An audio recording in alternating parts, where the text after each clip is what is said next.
sourdough starters. So in case you want to know what a sourdough starter is, it's a little colony of bacteria and yeast. So this here, I name my sourdough starters. This one's named xʷməthkwəy. It's based with rye. So you can see here, it's like a gloopy jar with stuff inside. So this is just water and rye flour that sat for a few days, with each day feeding it regularly about 3 years ago. And I've been maintaining this since then.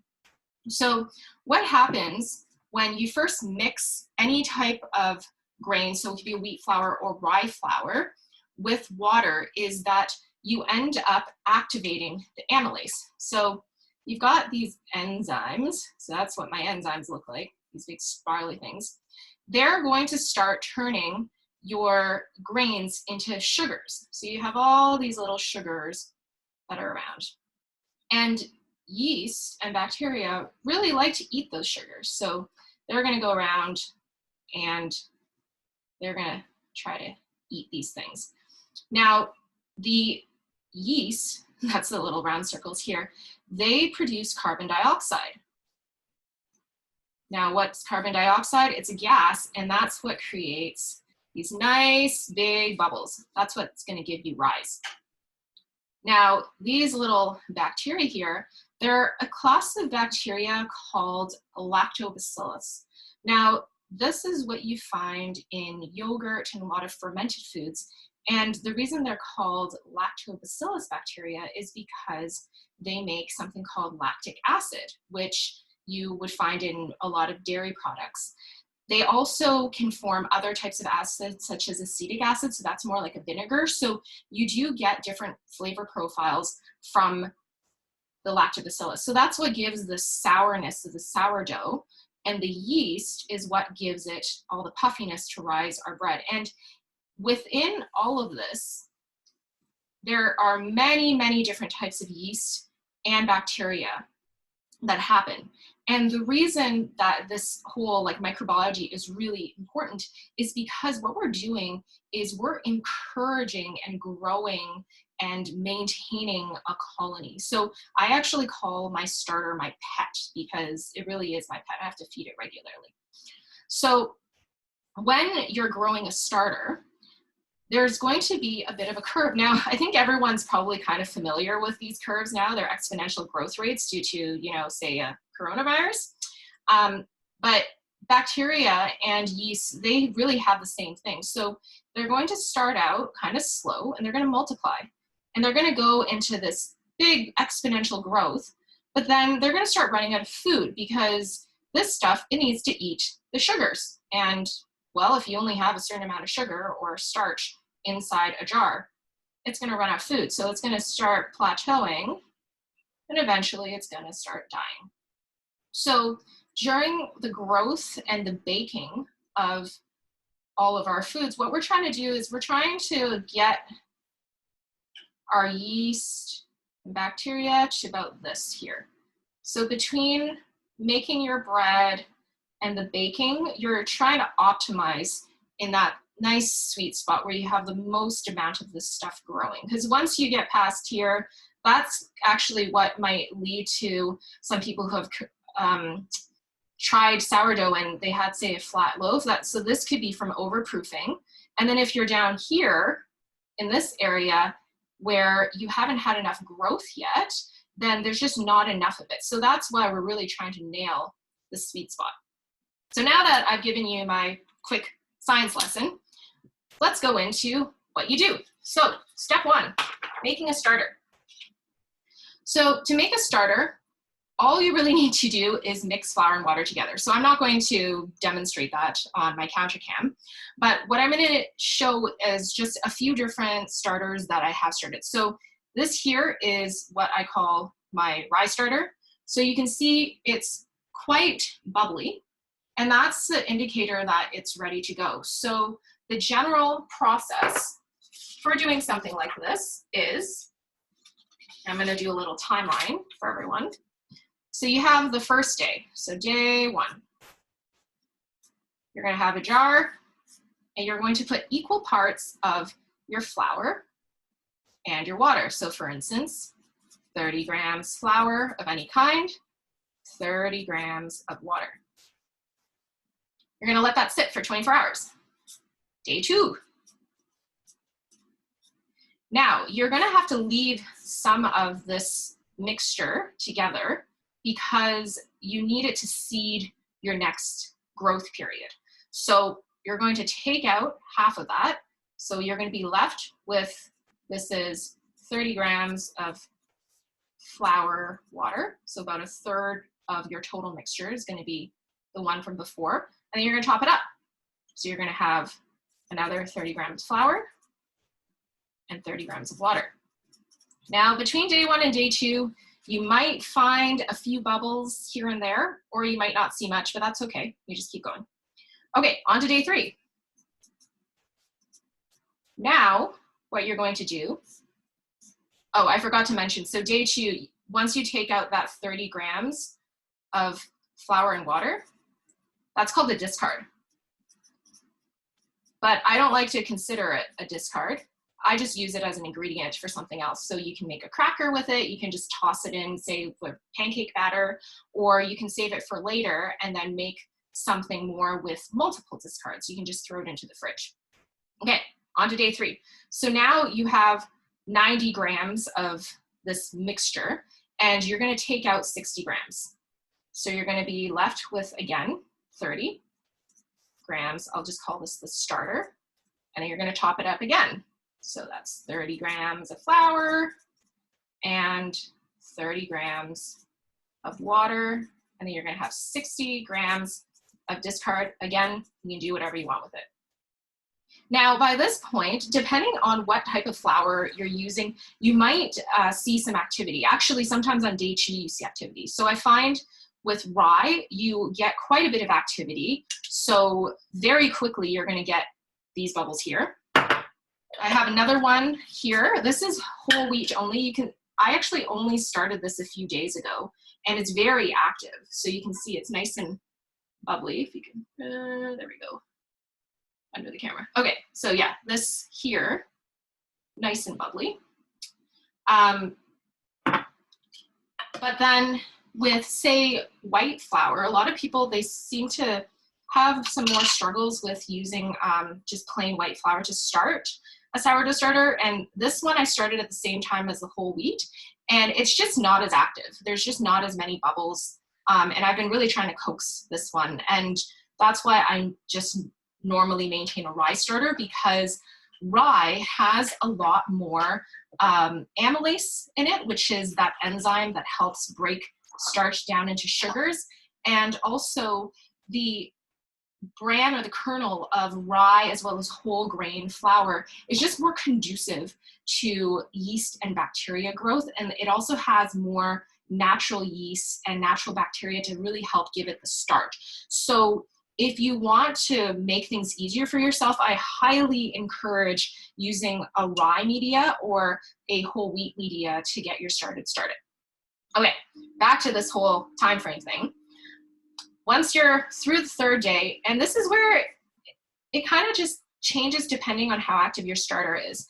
So if your starter is starting to get very bubbly and it kind of looks like this, where you're starting to get some nice bubbles, then you're going to end up, instead of feeding once per day, you can go to 2 times feeding per day. And a feeding is what I show here. It's taking out 2/3 of the starter and then replacing it with equal parts water and flour, giving a mix, and then letting it sit. So once you get to the 2 times per day feeding cycle, you're looking for a regular rise and fall of the starter. So you're looking for the starter, and this is why I have these elastic bands on my starters. So you can see the side one here. So you're gonna start out with the starter here, and say you put your elastic band right there, just to give it a mark. Now, if within like 24 hours or even 12 hours, you find that the starter is bubbling up to about double, and then if you leave it for long enough, it's gonna start to deflate a little bit, it means that it's starting to get mature enough to bake. So what you want is a few cycles of this doubling and then kind of hanging out there for a bit, and then that's where you feed it, and then having it go all the way down once you've fed it, and then go up again. So if it's regularly able to double in size or even more, you might find it might triple in size. And that happens after somewhere between 5 to 7 days. Then you can try making a loaf with it. Or for those of you who have starters from someone else, then you can skip all of this and you can just get straight to baking. So that is how starters work.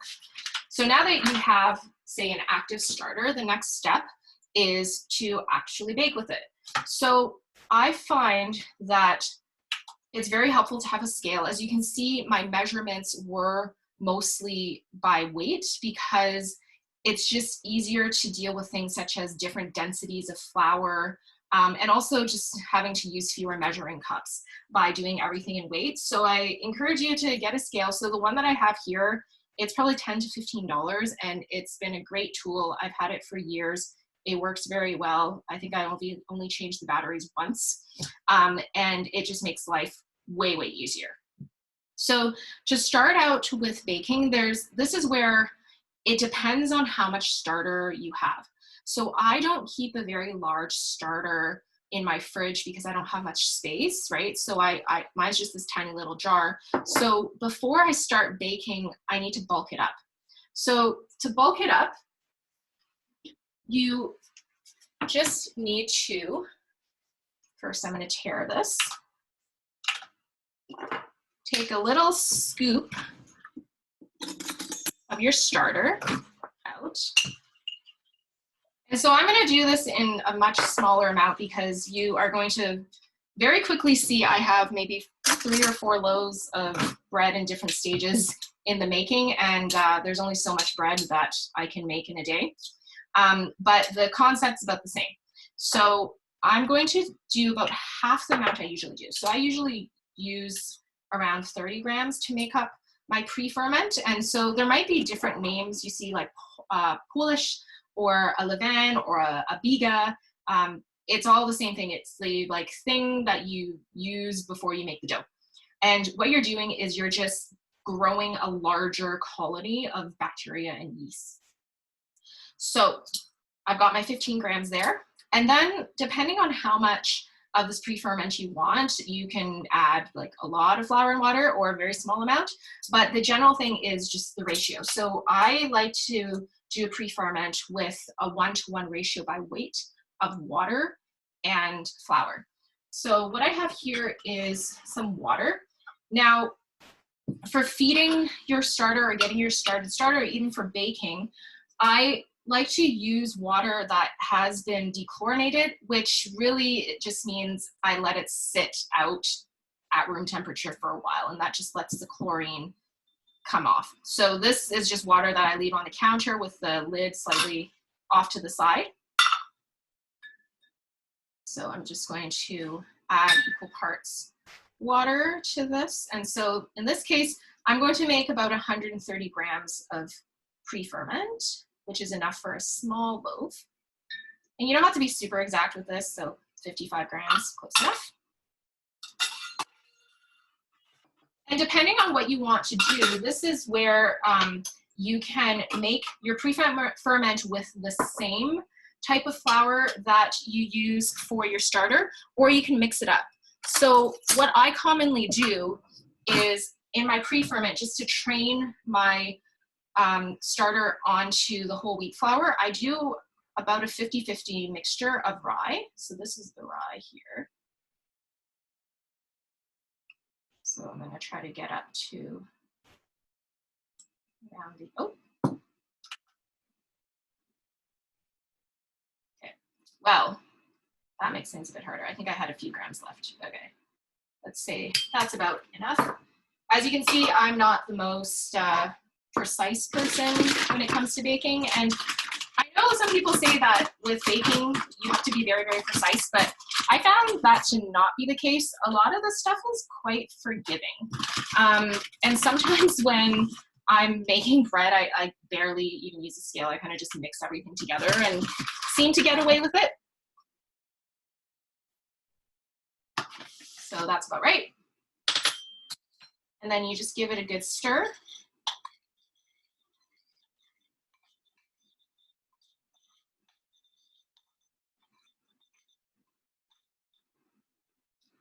Just like that. And then you let that sit. So depending on how active your starter is, this could be ready in as little as 3 hours. And what you're looking for is that you're starting to get the bubbles to develop. So I'm going to show you a pre-ferment that I started earlier today. And this is what we're going to use to make the bread. So you can see here, like, when I first made this, it didn't go as far up the bowl. So you can see there's all these bubbles that are forming. Like when I made it maybe 3 hours ago, it was like about here. So it's already risen a bit, which is great. And so we're now ready to bake with it. So with the pre-ferment, I guess you weren't able to see this. I just had it loosely covered. And that's what you want to do with your starter as well. You want it to be able to breathe. So whenever you're doing anything where you want everything to multiply, just leave it nice and loosely covered. So this is what my starter jar looks like in the fridge. It's just got a little gap. Some people, what they do is they cover it with a cloth and so it can breathe, but then things don't follow into it. But I don't find that to be even necessary. Just a nice little loose cover like that. Or in the case of a bowl, it was just sitting on my counter kind of like this. Okay, so back to making the dough. So this is more pre-ferment than what I want to use right now, and I'm gonna actually save the rest and put it back in my fridge. So I'm gonna get my bowl. We're gonna measure some stuff out. Okay, so in this case, I'm just going to use 15 grams of the pre-ferment. So I'm just gonna show you here what that texture of it looks like. You can already see things are starting to rise a little bit. And this one has a mixture of 50-50 rye and whole wheat flour with the rye starter as the base. Okay, and then a little bit more.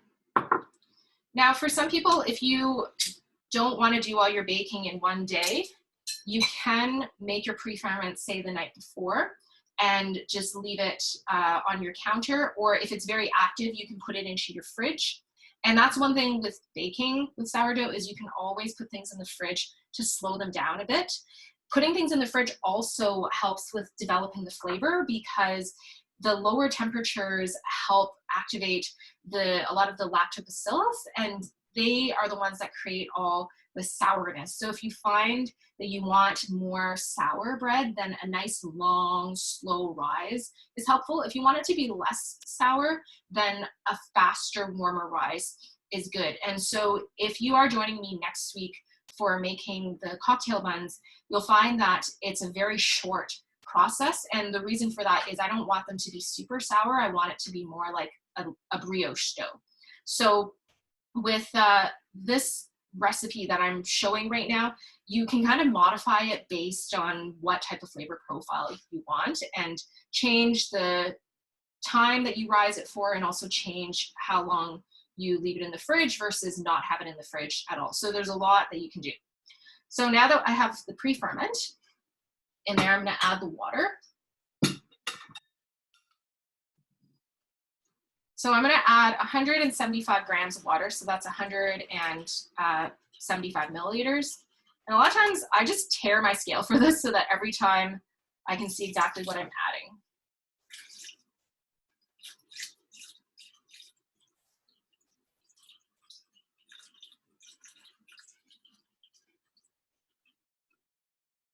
Okay. Oh, wow. I got it. Oh, 1 gram over. Too bad. All right. Now to this, I'm going to add salt. So why is salt important for bread? It helps develop the strength of the bread, and it also brings out the flavor. So I'm going to add 5 grams of salt.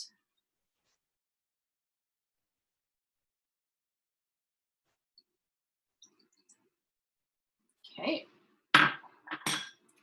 And then for my breads, I usually like to use mostly whole wheat flour. And I'm going to do a little plug here for this wonderful farm called Cedar Isle Farm. There's a label right here. So Cedar Isle Farm, they're based in Tsleil-Waututh, and they are a community-supported grain farm. So what you can do is you can buy their products directly, or you can buy a share of their grains. So the share of the grains, you get either 10 kilograms or 20 kilograms or more of flour, and you get that when they do the harvest in October. So you can even sign up now for their grains. I really like using their flour because it is heritage grain. It's minimally processed. Pretty much this flour is just the wheat kernels ground up. Nothing else is done to it. And so that's why it's so active, and it's also very tasty. And on top of that, we're supporting very, very hyper localized grain production. Like, this stuff is grown only 100 and something kilometers away. And so I'm quite happy to be able to consume grains that are so close, and to support the small farm that is using a lot of very beneficial agriculture practices that are great for the ecosystem and environment. So if you want to check them out, it's cedarislefarm.ca, and you can look at what they have to offer.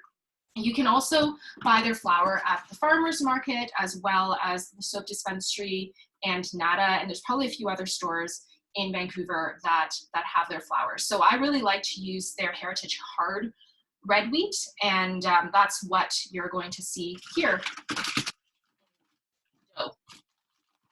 So I have a mixture of usually around 70% or so of whole wheat flour.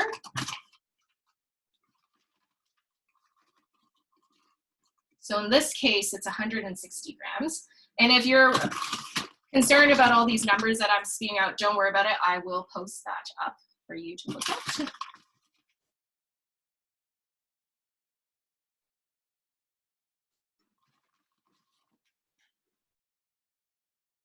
Oh, look over, that's okay. And then the balance, what I have here is just all-purpose white flour from Anita's mill, which is a mill that is also in Tsleil-Waututh. So I'm really trying to support the more local businesses here. And it is really good to use bread flour, but it's not always absolutely necessary, at least in this case, because the whole wheat flour I have has such a high protein content. So the protein content is related to the gluten, and gluten is what makes all the stretchy dough and makes all those big holes. So I find I can just get away with using all-purpose flour, but if you want more gluten in your bread, you can use a white bread flour. Okay, I just need to get this to 250. Okay, one little scoop more. Now, one thing I'd like to introduce while I'm putting this whole thing together, and since I'm going to be doing a little bit of mixing, is the concept of baker's percentages. So you might find when you're looking at recipes, they all have the numbers in a percent. And what that means is the ratio of the flour to the other ingredients. So I'm going to move this out of the way and just mix this together. So this dough here is quite a wet dough, so you can mix it for the most part with, say, a spatula, but eventually you do need to get your hands in there. But before I get my hands in there, I'm just going to give a little baker's percentage tutorial, as well as write out these proportions. Okay, so a baker's percentage is a useful way to be able to scale different recipes. So the way it works is the flour weight is considered 100%. So everything is relative to the flour weight. So for example,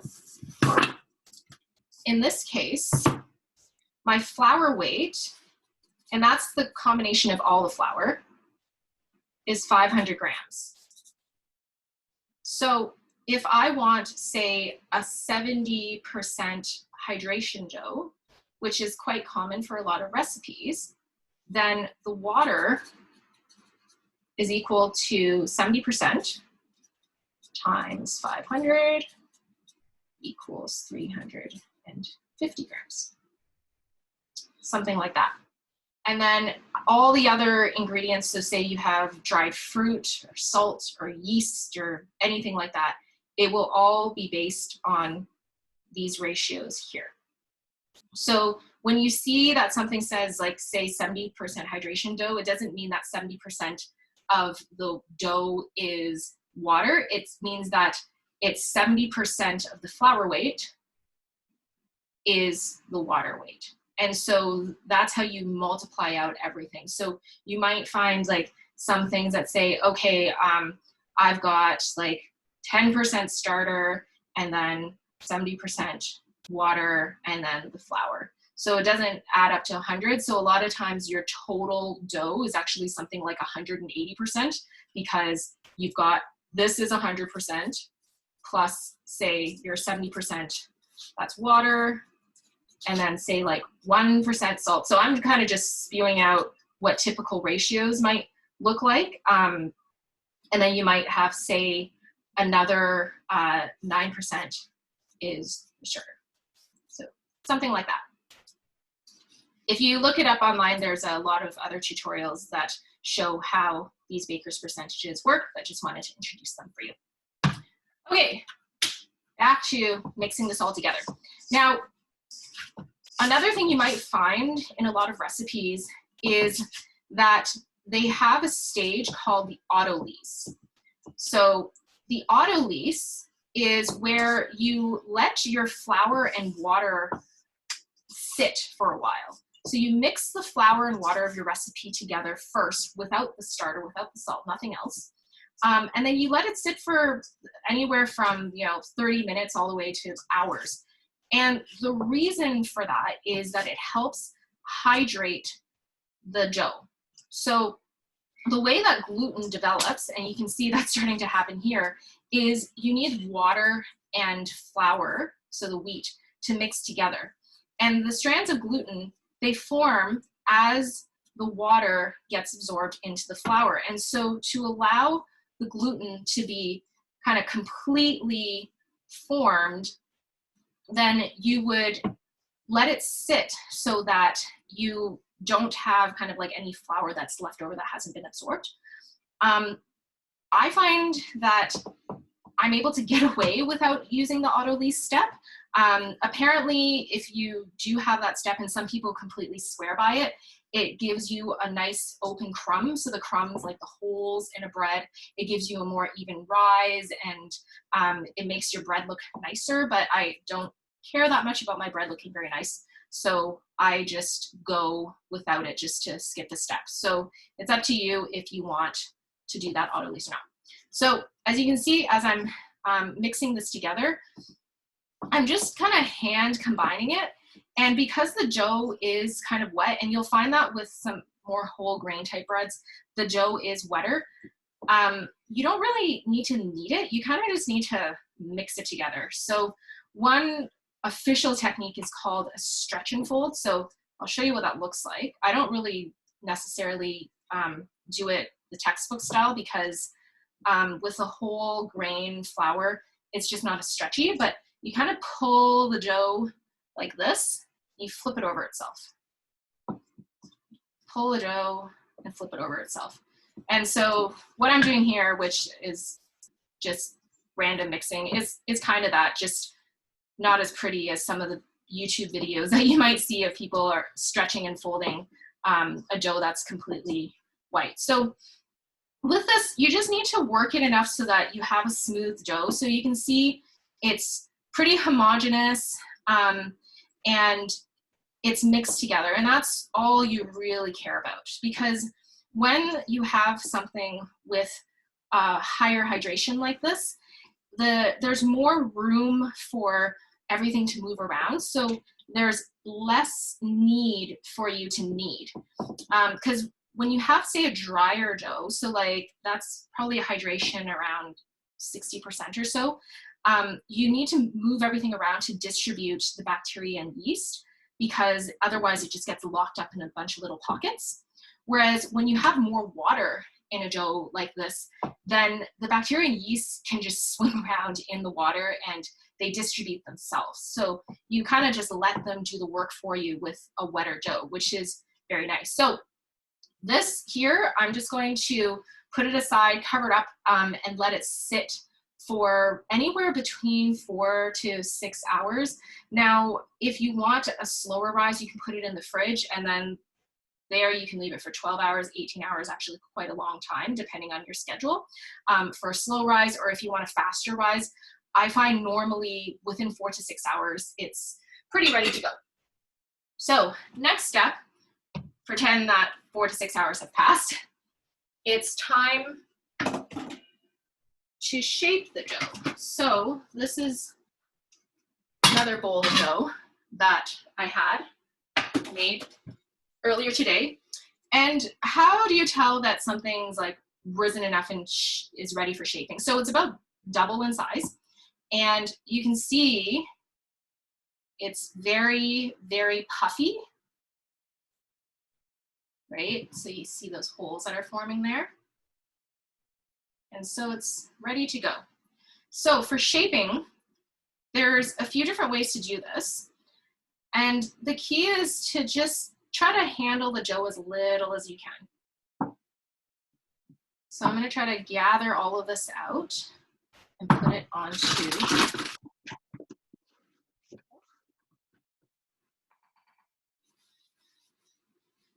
So I just have a lightly floured surface to work with. And scoop all the dough out. Okay. And I'm just gonna gently degas it. So that's just to push out the really, really big bubbles so that you have a bit more even of a crumb. I'm gonna take some flour, put it in my hands. Okay, so you wanna handle this as little as possible, but I'm just gonna use this as a demonstration to show different ways to do it. So don't do all these different things together, just do one of them. So one method, if you're trying to make a boule, so boule is the big ball of bread that you usually see in the photos that looks really pretty.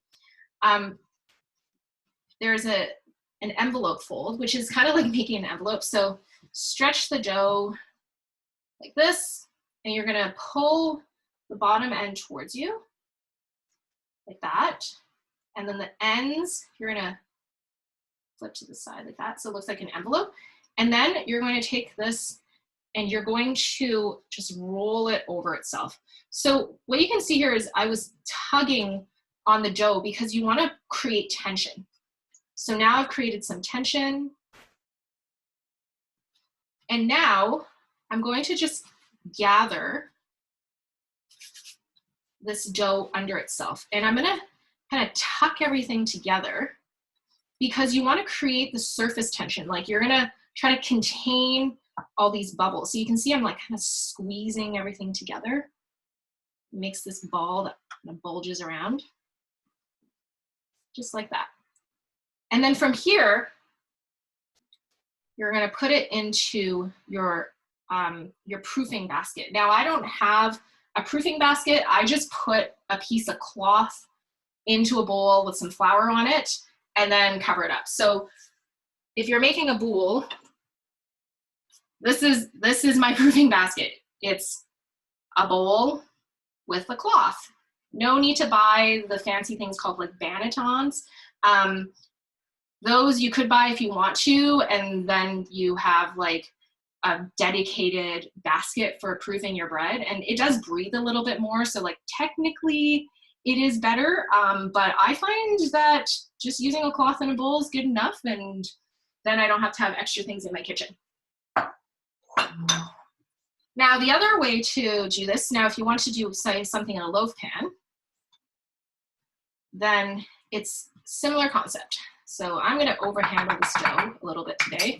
So it's probably just gonna get sacrificed into pizza dough. And that's one thing, is if you find that you have dough that you made and it's like, it doesn't seem quite right, like it doesn't seem like it's risen all the way and you're worried that it might get turned into a big block that's too dense, then you can always just turn it into flatbread or crackers. So you don't ever really need to, say, like throw away your dough. There's always different ways that you can use it up. So I'm just gonna reflour this a little bit. So if you're going to use a loaf pan, then what you want to do is you want to roll the dough into a log. So again, make this little square. I'm going to measure it out. So I want my log to be about as wide as my pan. So let's just do this. And then I'm going to roll it up.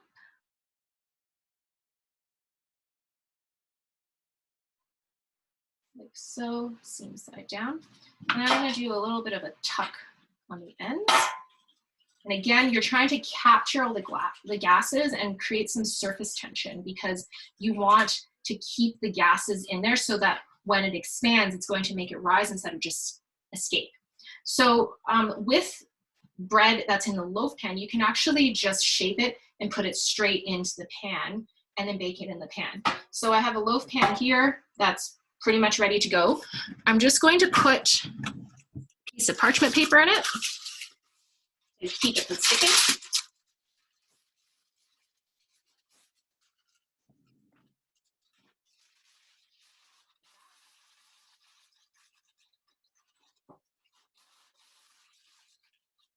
And then carefully, the parchment just wants to escape.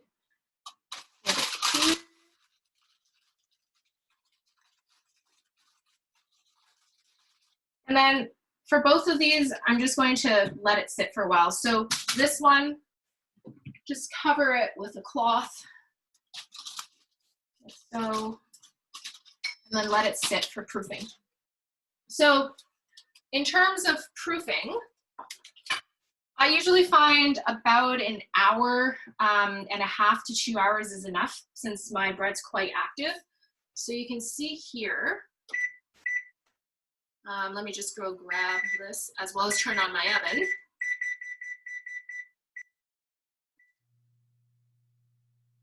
I've got some bread that is pretty much ready to go. So the way that you check if your bread has proofed enough is, I like to do a little poke test.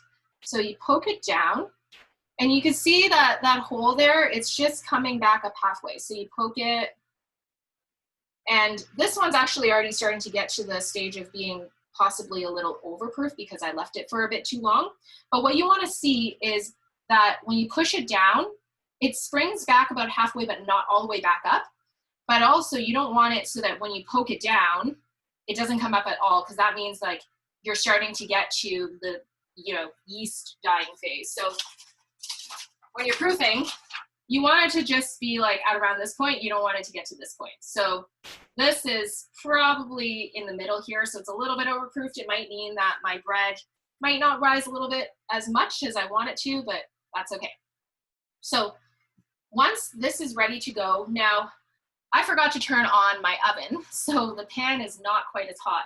But what I do is I usually turn on my oven with the pans inside so that it heats them up all the way. And then I flip my dough onto the pan. So I'm going to demonstrate that, even though my pan's not ideal. And then we'll just have an experiment of what it looks like to have the pan go in the oven not as hot. So I'm just going to grab this pan here. So when I do my bowls, I bake them in a Dutch oven. So assuming this is piping hot and that I'm handling it with an oven mitt, I just take this thing here and flip it on so you can see that nice ball. Sometimes I have a bit too much flour on there. That's okay. And then very carefully, because this usually is a very hot pan, You can score the loaf, and you can score it however you want. The purpose of scoring, which is cutting slits into the bread dough, is to let the steam escape and also to give the dough a bit of room to rise. If you don't score the loaf, you might get very uneven bumps of the bread kind of trying to like erupt in different places. So the scoring just gives it that release. So I just like to do a simple score, kind of like this. So I've got, just make sure it cuts all the way. The experts, they can do it with like one slash. I'm not an expert, so I usually need to go over mine a couple of times to make sure it's open. And then from here, what I do is I just cover it up with a very hot pan. So this is the type of Dutch oven. And then it goes into the oven. And then that's it. So I'm just going to put my pans back into the oven and let it heat up. And then this will be baked for approximately 25 to 30 minutes at a very high temperature. So in my case, it's at 475 degrees Fahrenheit. Then you take the lid off and then bake it for another 15 to 20 minutes at a slightly lower temperature. So say like 375 degrees Fahrenheit, and then the bread is ready. So what the ready bread looks like, and this is not a complete loaf because I baked it and then ate a bunch of it, looks something like this. So this is like a half of a loaf of the bread. So you can see it's a whole grain bread. It doesn't have like the super open crumb that you see from the white breads, but it's still quite tasty and quite easy to make. And it's not super hard, like it's actually quite soft. So that's pretty much it in terms of making this type of bread. Now, a few things more before we head into the Q&A is just a little bit of troubleshooting. So I'm just going to switch the camera back.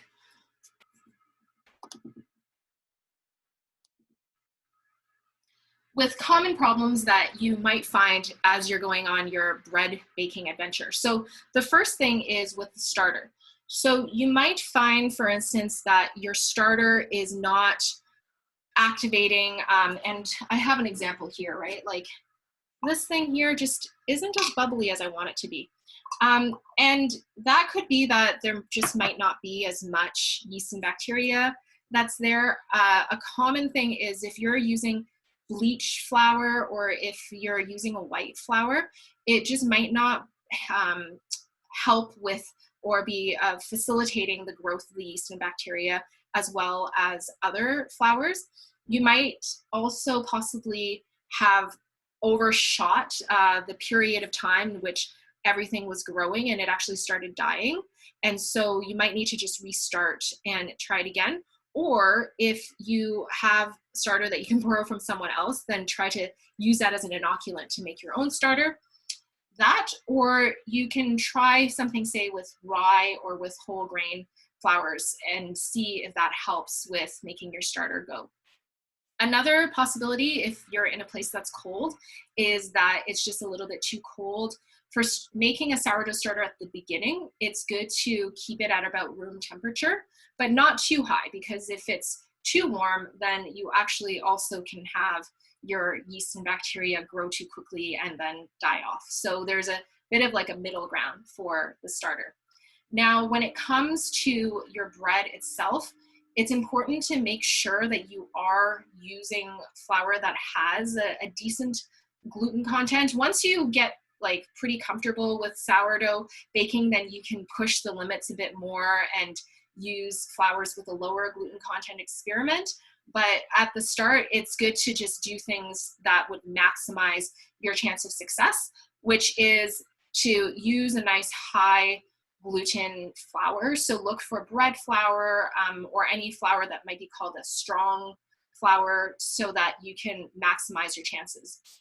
The other thing I find, it's actually easier to bake with a whole grain flour, and so somewhere between 50 to 70% whole grain flour than a white flour, because I just find it helps with getting that activation and getting that yeast and bacteria going for the fermentation process. And so you might not get like those beautiful, big, airy, poofy loaves, but you at least get some bread, because there is a risk when things don't ferment properly that you get the dense bricks. So some of you might have had some dense bricks. So one way to increase your chances is to use a mix of white flour and whole wheat flour, so you get the benefit of the gluten from the white flour, but you also get the benefit of the fermentation from the whole wheat, as well as you get some extra flavor, and it's nice to get the extra nutrients from the whole wheat flour.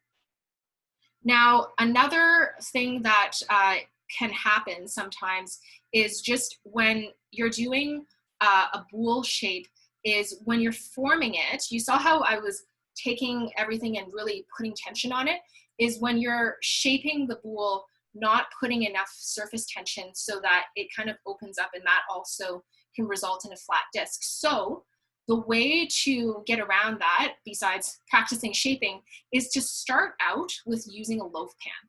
And the reason for that is the structure of the loaf pan supports your loaf, so that it has something to kind of like push up against and then go upwards. So if you are starting out, try just using a loaf pan at the beginning before trying to get into making a boule.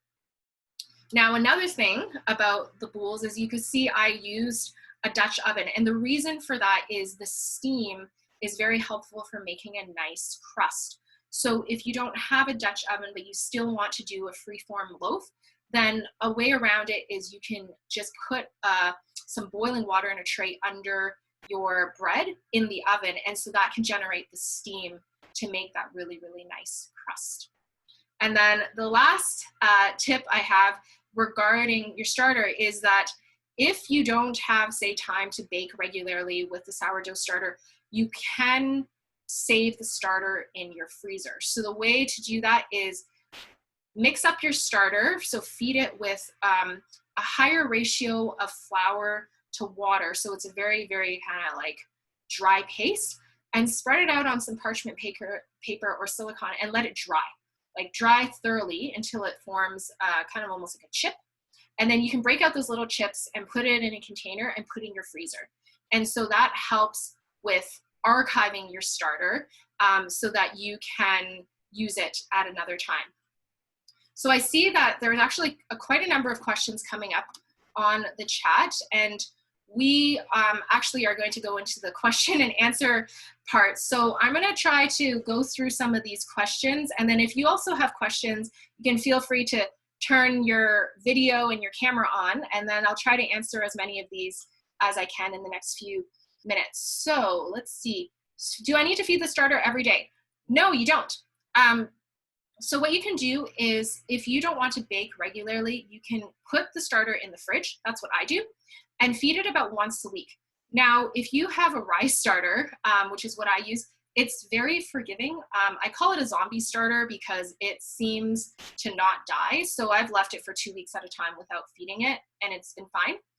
The other thing you can do is, if you don't want to deal with having so much starter discard and feeding it regularly, is to make a stiffer starter. So a stiffer starter means it has more flour compared to water.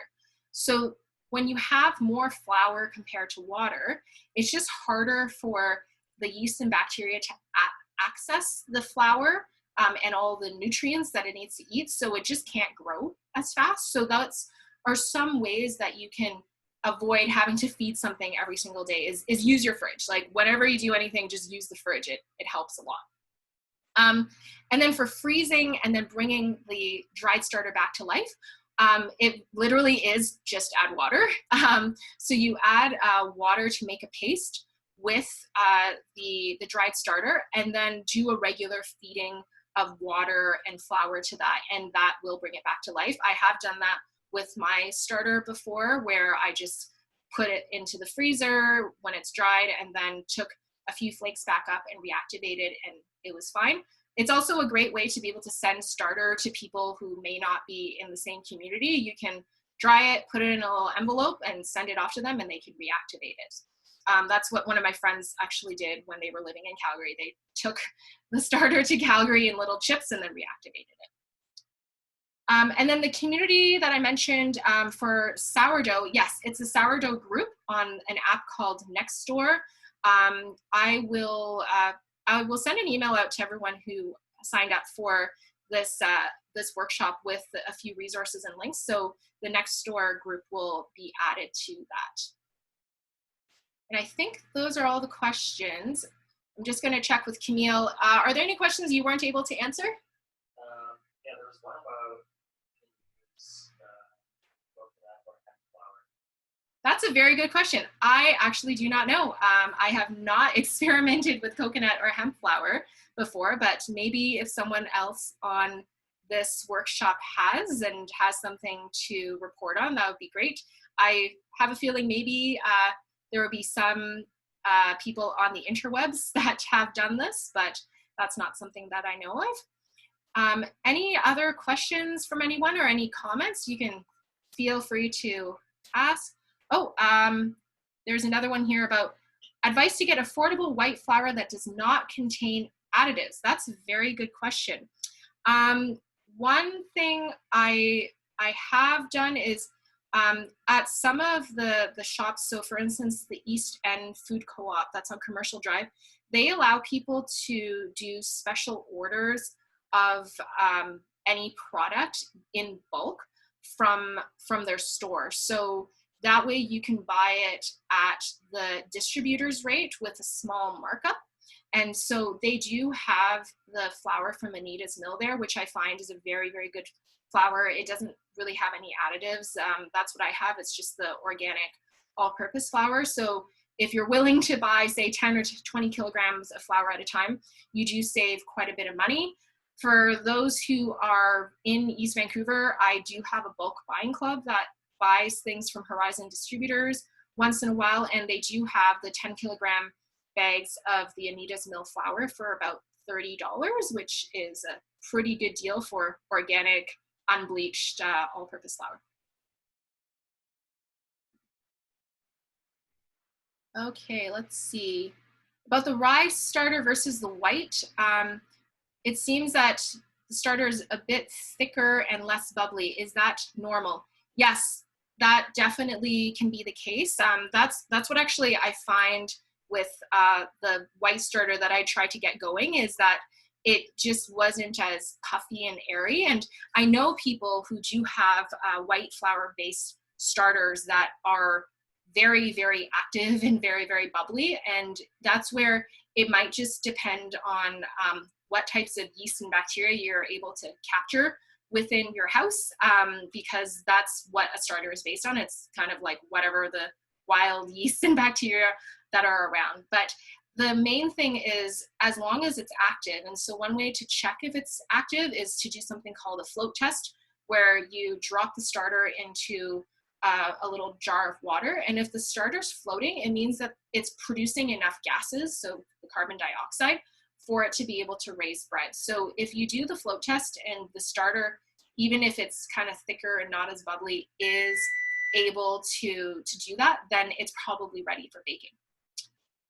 And then we're just about at the end of our time here. So I'm just going to see like the last question. Worth buying a starter? There's some places selling them.